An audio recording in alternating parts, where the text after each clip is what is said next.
Jaya Gopi Jana Vallabha Girivaradari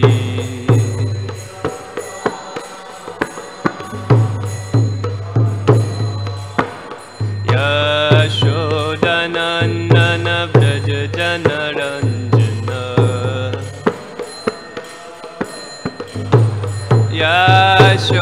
Yashodanandana Vraja Janaranjana Yamunatira Vanachari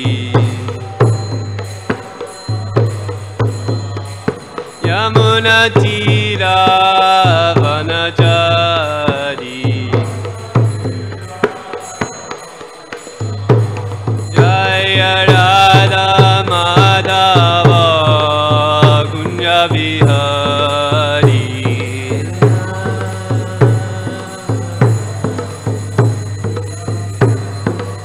Jaya Radha Madhava Kunja Vihari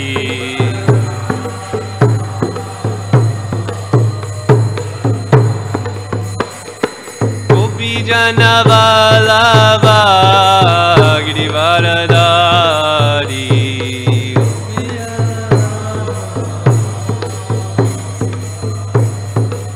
Jaya Gopi Jana Vallabha Girivaradari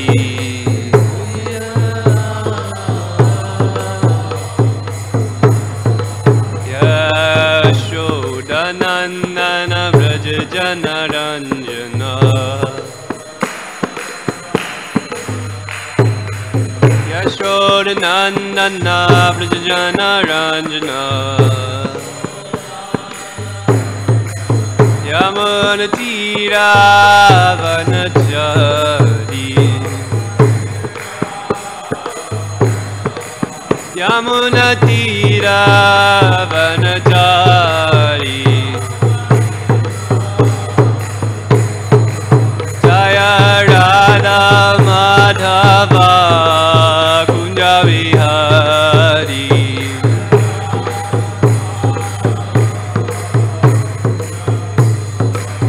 Jaya Radha Madhava Kunja Vihari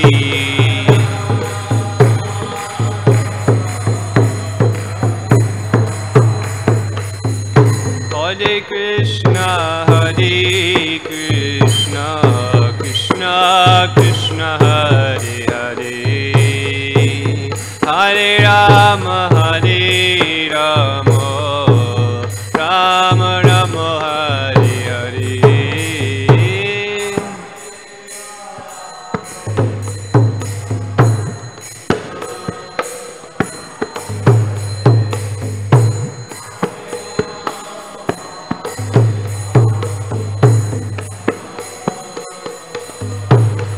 Hare Krishna Krishna Krishna Hare Hare Hare Rama Rama Rama Hare Hare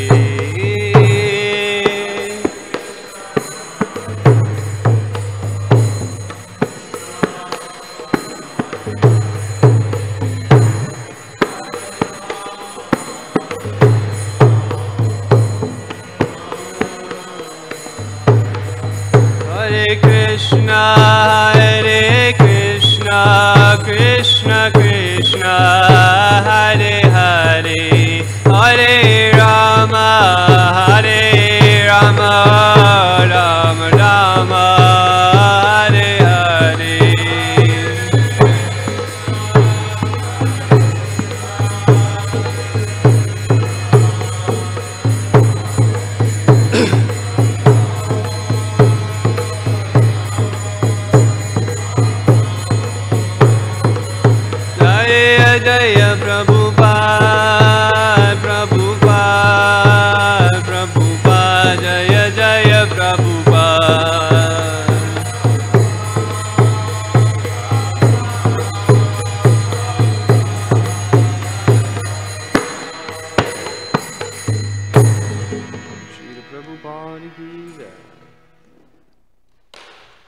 Srimad Bhagavatam ki jai. Thai go Premanandi.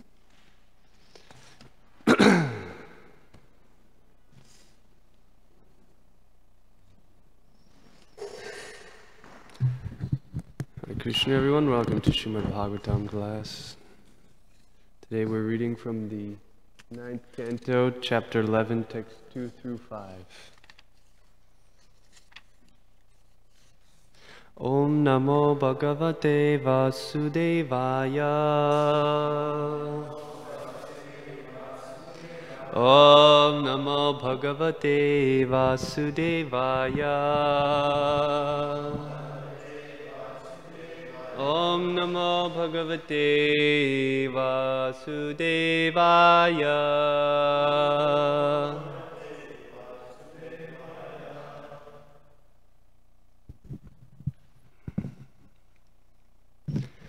Om Jnanatimidandasya Gyananjana Shalakaya Chakshurun Militam Yena Tasmai Shri Gurave Namah Shri Chaitanya Manobhishtam Sthapitam Yena Bhutale Swayam Rupa Kadamayam Dadati Swapadantikam Vancha Kalpatarubhyascha Kripa Sindubhya Evacha Patitanan Pavanebhyo Vaishnavebhyo Namo Namaha. Jaya Shri Krishna Chaitanya Prabhu Nityananda Shri Advaita Gadadhara Srivasadi Gaura Bhaktavrinda. Hare Krishna Krishna Krishna Hare Hare, Hare Rama Rama Rama Hare Hare. So on the board we have text 5. So I'll read the verses prior to that, and then we'll read text 5. Text 2. Hotre dadadisham prachim brahmane dakshinam prabhu advaryave pratichim va uttaram samagayasa. Lord Ramacandra gave the entire east to the Hotra priest, the entire south to the Brahma priest, the west to the Advaru priest, and the north to the Udgata priest, the reciter of the Samaveta. In this way he donated his kingdom. Text 3. Acarya-Nistha shesham yavati bhustad antara Manyamana idam kritsnam brahmano rihati nishpriha. Thereafter, thinking that because the Brahmins have no material desires, they should possess the entire world, Lord Ramacandra delivered the land between the east, west, north, and south to the Acharya. Ityayam tadalankarya Kara vasobhyam avasheshita tataranjapi vaidehi samangalya visheshita. After thus giving everything in charity to the Brahmanas, Lord Ramacandra retained only his personal garments and ornaments, and similarly the queen, Mother Sita, was left with only her nose ring and nothing else. Text 5. Te tu brahmana devasya vatsalyam vikshasam stutam prita klina diyastasmai pratyarpyedam babhashire. Te tu brahmana devasya vatsalyam vikshasam stutam prita klinadiyastasmai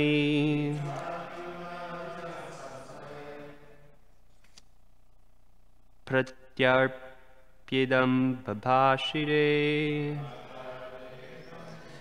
Te tu brahmana devasya vatsalyam vikshasam stutam prita klinadiyastasmai pratyarpyedam babashide.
The Hota, Brahma, and other priests.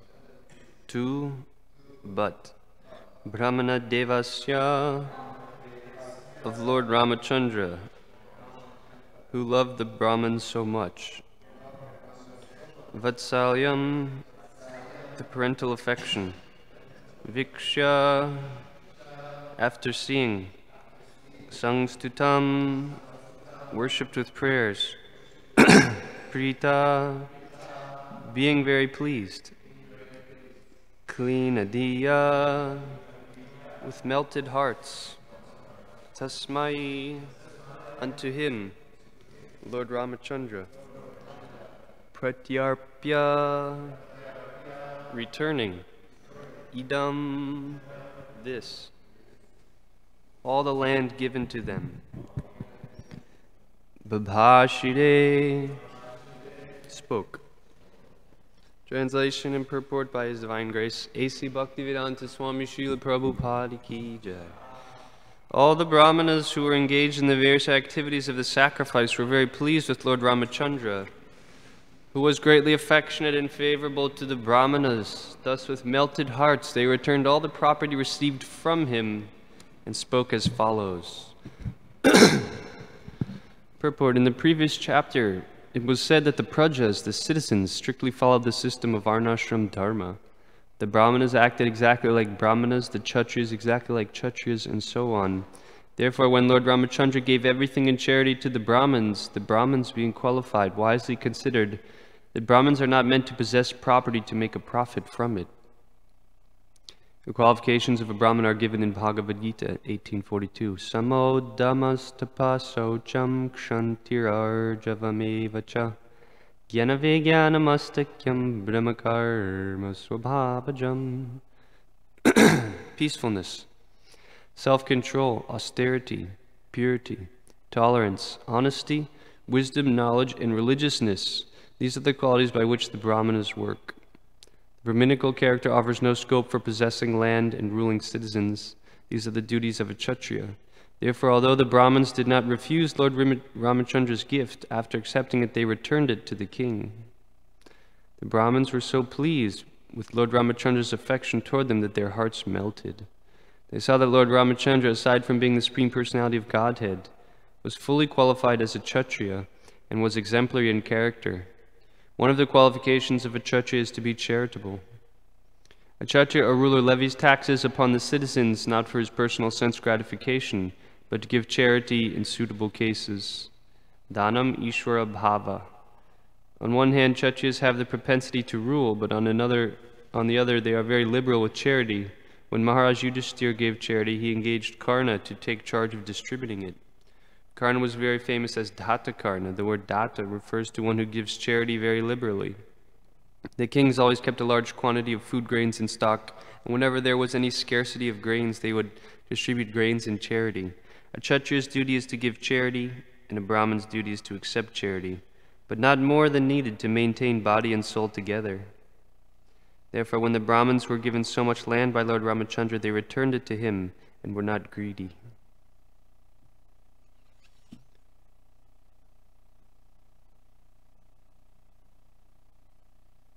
Translation repeated. All the Brahmins who were engaged in the various activities of the sacrifice were very pleased with Lord Ramacandra, who was greatly affectionate and favorable to the Brahmanas. Thus, with melted hearts, they returned all the property received from him and spoke as follows. Hare Krishna. Ask our blessings, senior devotees here, for discussion on Srimad Bhagavatam.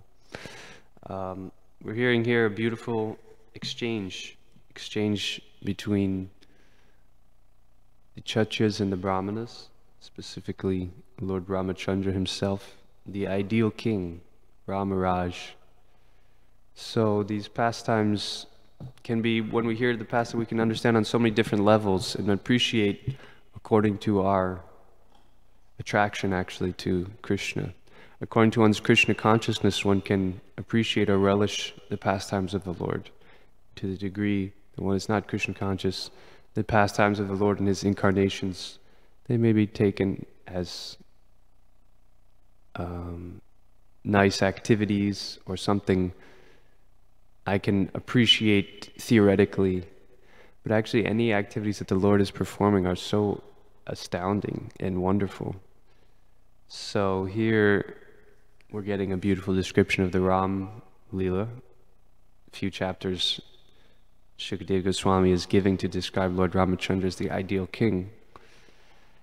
So we might wonder why only a few chapters.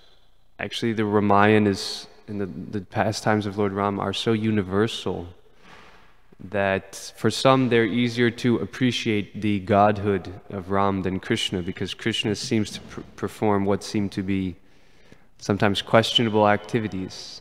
But Lord Ram is very much embodying the exact nature of Dharma as a king. So therefore, for the conditioned souls, they sometimes can relate more, appreciate more. And so therefore, since time immemorial, Ram is the emblem or the ideal personality of Godhead. But all of his incarnations, they have wonderful lessons to teach us, and also the capacity, or they have the potency to increase our attachment for the Lord. Therefore, this Srimad Bhagavatam is so widely revered in our tradition. This one book, Srimad Bhagavatam, it says, simply by submissive hearing of Srimad Bhagavatam, the personality of Godhead is established within one's heart. Do you remember that verse? Yeah. Sadyo hridavaridite trakritibi shushushubhistakshanat. As soon as one attentively and submissively hears the message of Bhagavatam, by this culture of knowledge, the Supreme Lord is established within his heart. So this is a culture of knowledge, Srimad Bhagavatam. There's so much potency in this sound vibration that it can establish the Supreme Lord within one's heart. So the Lord accepts that sound carnation as the divine avatar of Shabda Brahman. He appears through the spiritual sound vibration. And therefore it's described that this is the way that one achieves the Lord's mercy. And one can actually conquer the unconquerable. Jita Jito.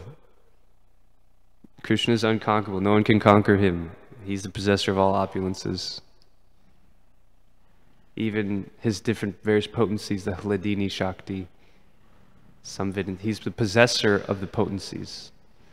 But one who throws away the process of speculative knowledge and fruitive activity, dedicates their lives to hearing and chanting, offering obeisances to the topics of the Lord, they can conquer the Lord, even though He's unconquerable by any other means. Jnane prayasa udapasya namanta eva jivanti sanmukaritam bhavadiyavartam sthane stita shrutigatam tanuvan manobhirye prayaso jitajitopyasti trilokya.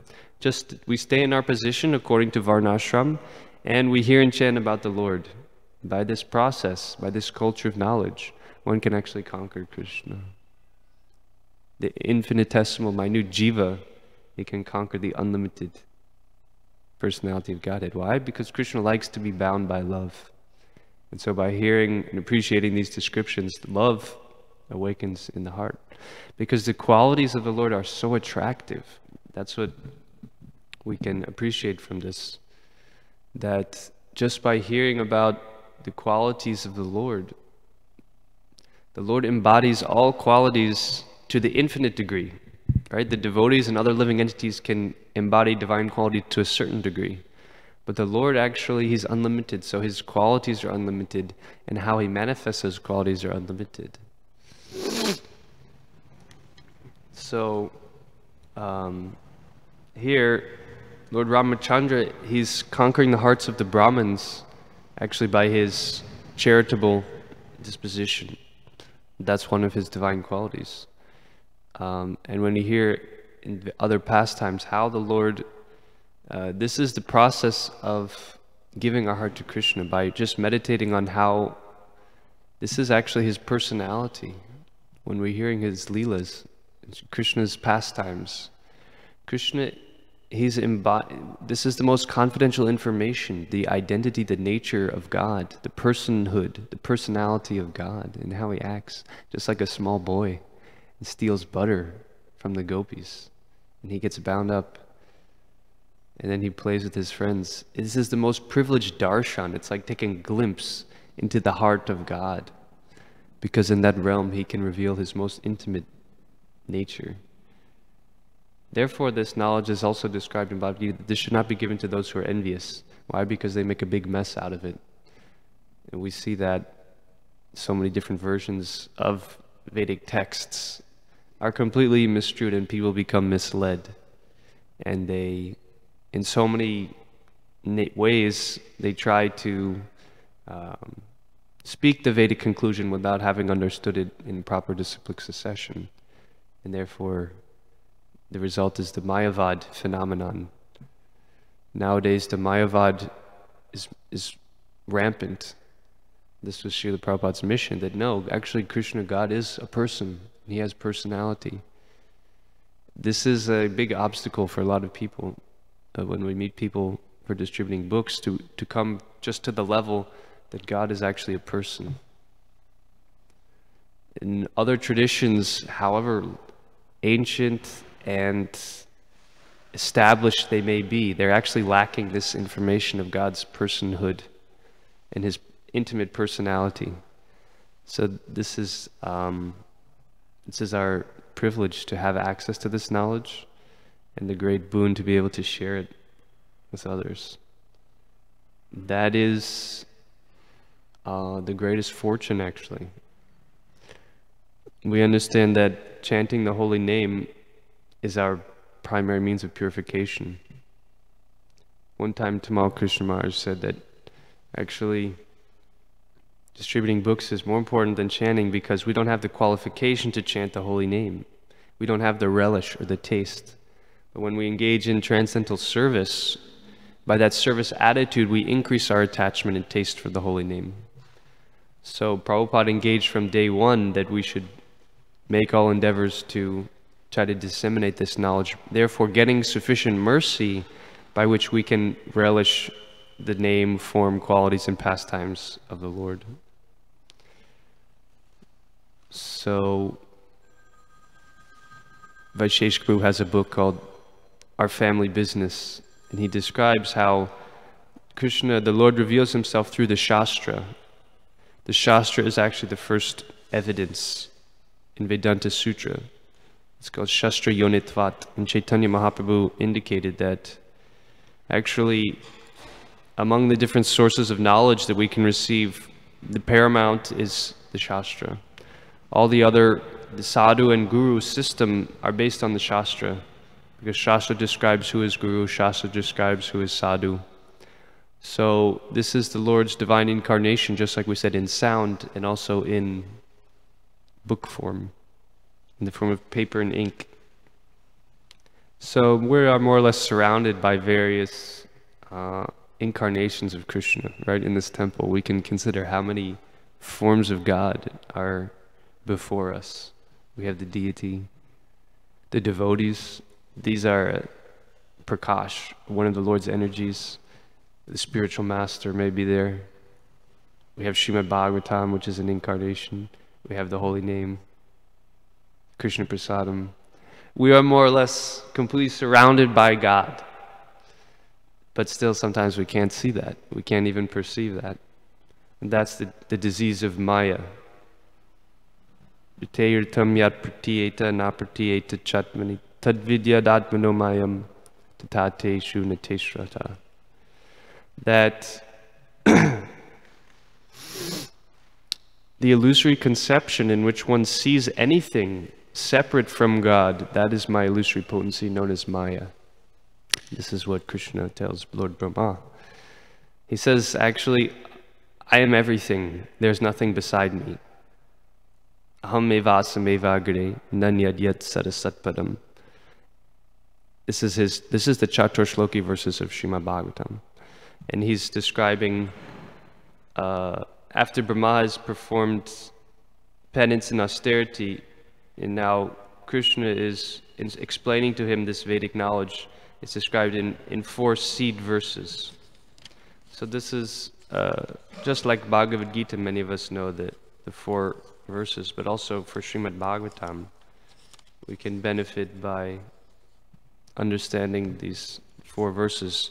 Brahma, it is I, the personality of Godhead, who is existing before the creation, when there is nothing but myself, nor was there the material nature, the cause of this creation. That which you see now is also I, the personality of Godhead, and after annihilation what remains will also be I, the personality of Godhead. So this is our primary philosophical understanding. There's nothing except God. Everything is God in his various energies. But, O Brahma, whatever appears to be of any value, if it is without relation to me, has no reality. How can we understand that? It has no reality. If you see something without relation to me, it has no reality. This is worth contemplating. If you see something that has no relation to me, it has no reality. So we may see so many things in this world, like cars and trees and big buildings. But Krishna says, if you see it without relation to me, actually that has no reality. So what does that mean? Can anyone, maybe anyone can offer how do we understand this, this point? I'll ask a question to because we understand that Maya is the potency for illusion, but the material nature is real. It's not, Prabhupada would criticize the Mayavadis. They say, it's not real. We say, no, it is real. But here it's saying it has no reality. You want to answer?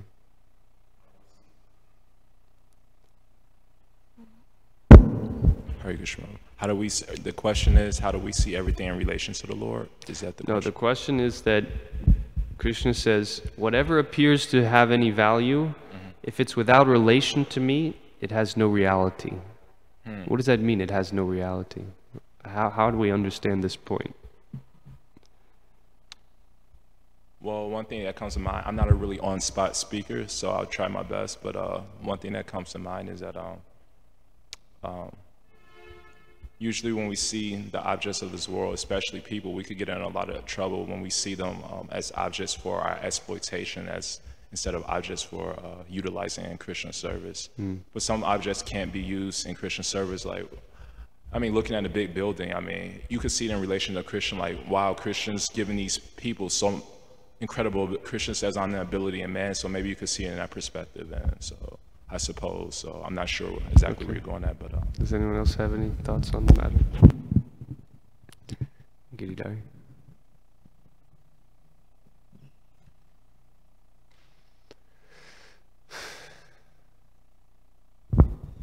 I guess the main point, he mentioned it already, seeing it instead of being in relation to Krishna, seeing it in relation to your own enjoyment. That's the illusion. Yeah. Whatever appears to have any value, if it is without relation to me, has no reality. So if you see a car or a building or so many different things, but you don't see it into relation to Krishna, what you're seeing actually isn't, it's not actually a reality. It is a conception of something. Like you conceive of a car, but actually where is the car? Is it the wheels? Is it the body of the car? Is it the seats of the car? The car is a conception that we have. But ultimately, it's an amalgamation of different things. The car is not substantial. So if you see something, okay, in our mind we think this car exists. It's a construct. It's in the mind. But in time and studying if you understand different, intricacies of how that thing has come together, it's just amalgamation of different parts. The car, we speak as if it's an eternal object. It's a car. It's a no, it's not actually. If you don't see it in relation to Krishna, if you don't see how it's simply a transformation of Krishna's energy, there's no such thing as actually the car. The car is it's an idea of something. So this is the way our mind works in material nature, that we identify temporality, a combination of temporary things, and our mind creates it as a reality. But actually it's just a combination of Krishna's energies. So Brahma is being actually, it said that Lord Krishna taught Brahma and made himself realized. He says, know that as my illusory energy, that reflection which appears to be in darkness. So from the absolute point of view, these different combinations of material energy, they don't possess inherent substantiality. They are reflections. Know it as my illusory energy, that reflection which appears to be in darkness.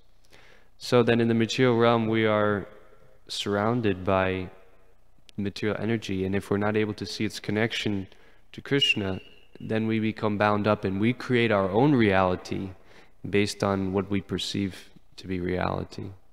So people dedicate their whole lives to very transient, very petty, very unsatisfying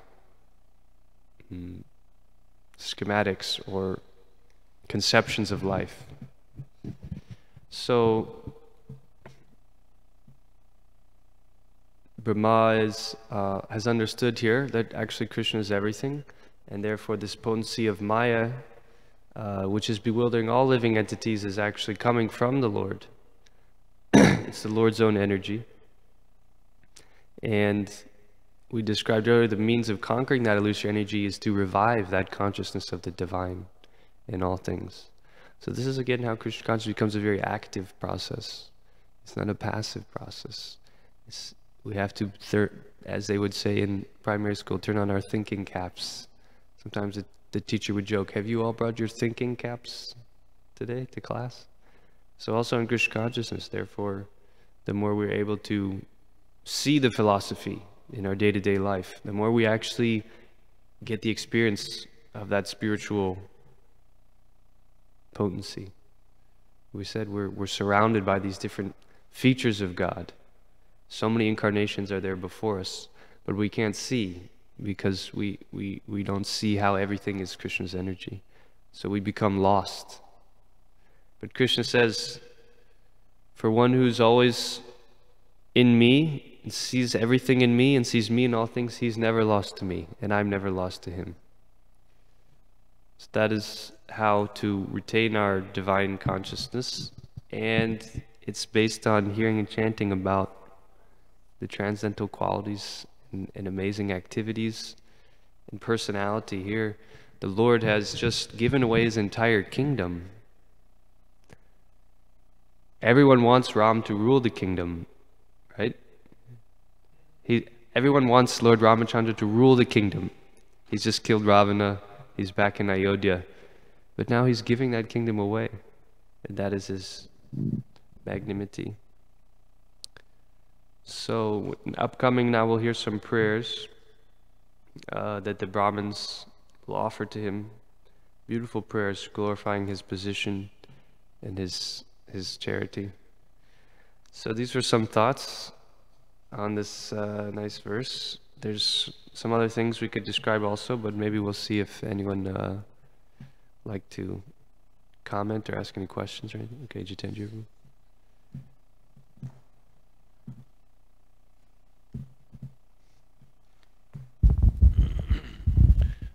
Material nature is endlessly mutable, but of that which is eternal, there's no cessation.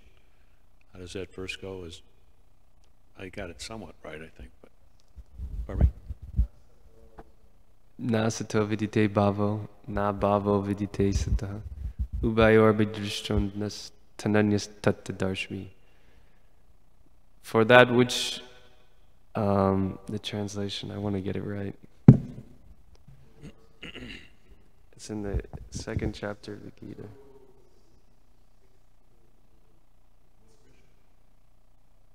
Those who are seers of the truth have concluded that of the non-existent, the material body, there is no endurance, and of the eternal there is no change. This they have concluded by studying the nature of both. This is a perfect verse. That's the perfect reference. What chapter and verse was that, the number? 2:16. Oh, thank you.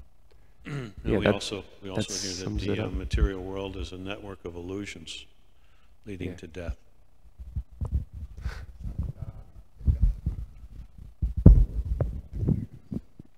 Okay.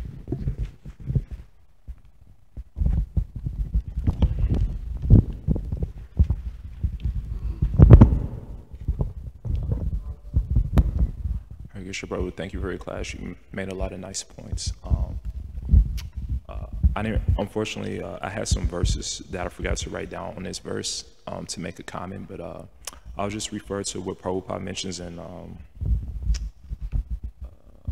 this chapter. In his purport, he refers to a previous verse. In this particular purport, he says, in the previous chapter, it was said that the prajas, the citizens, strictly followed the system of Varnashram Dharma, and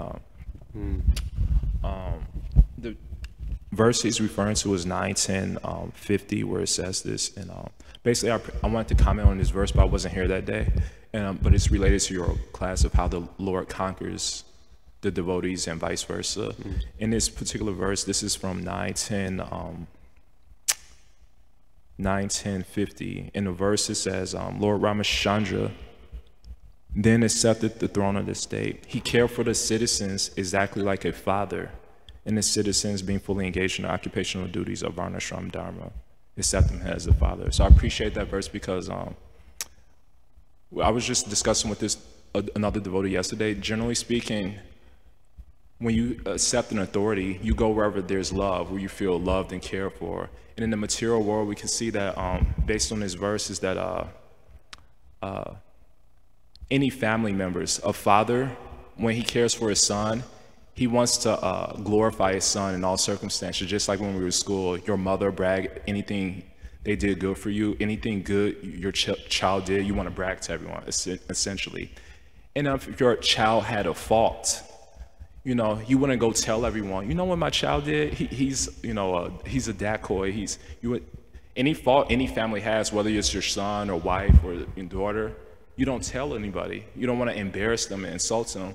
But in the material world, sometimes even in any type of association, whether material world and sometimes in religious institutions, that sometimes you hear people's business all the time, and that may embarrass them. So it's hard to put faith in authority when you hear everyone's business all the time. Of course, we all have to learn too, because sometimes we've criticized people and spill people's beings, so we can't criticize anyone since, like Jesus says, he was free of sin. But my question is that the tendency, how do we give up this tendency, because these are things that are outside our control, so how do we develop this this Atmaram mentality that no one in this material world can make me happy. Just like Radharani, the birth of Radharani, she wouldn't open her eyes until she saw Krishna.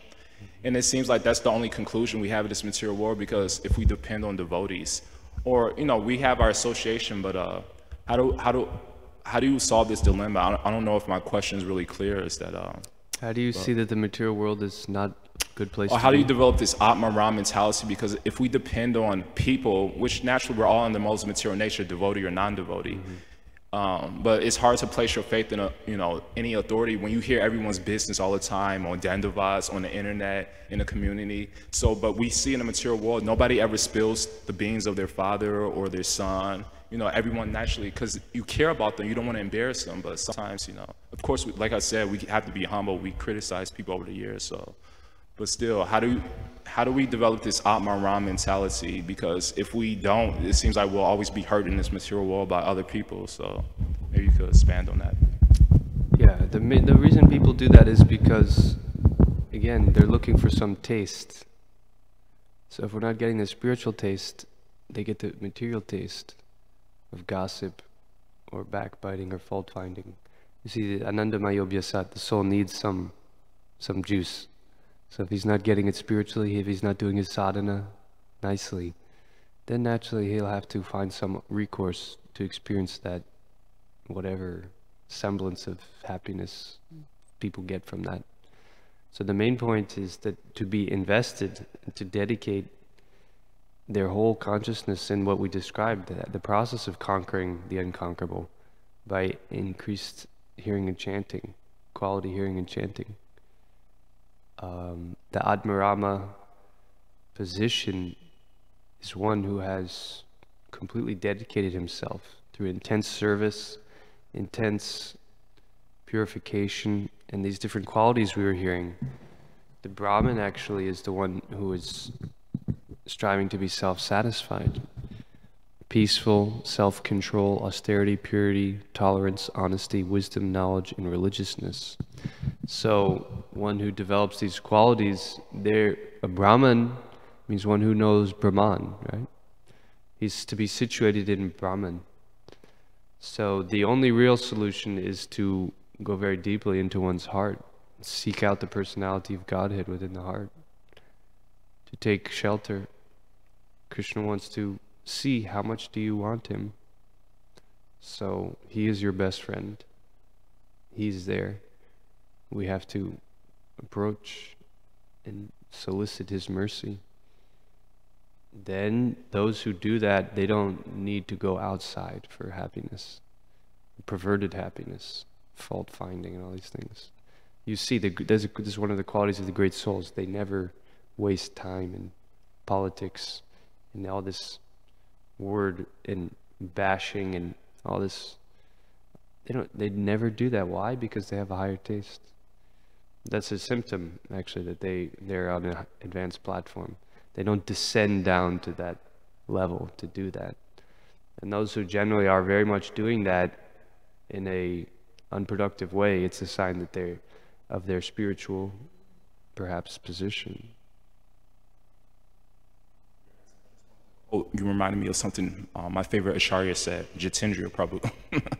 he said, it was very enlightening, but it was funny. He said, some devotees say they get lonely. He was like, I never get lonely. What about the super soul? Does that count? So I appreciate that.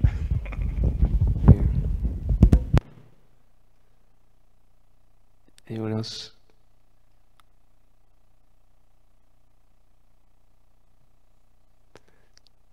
So we have just a few minutes left.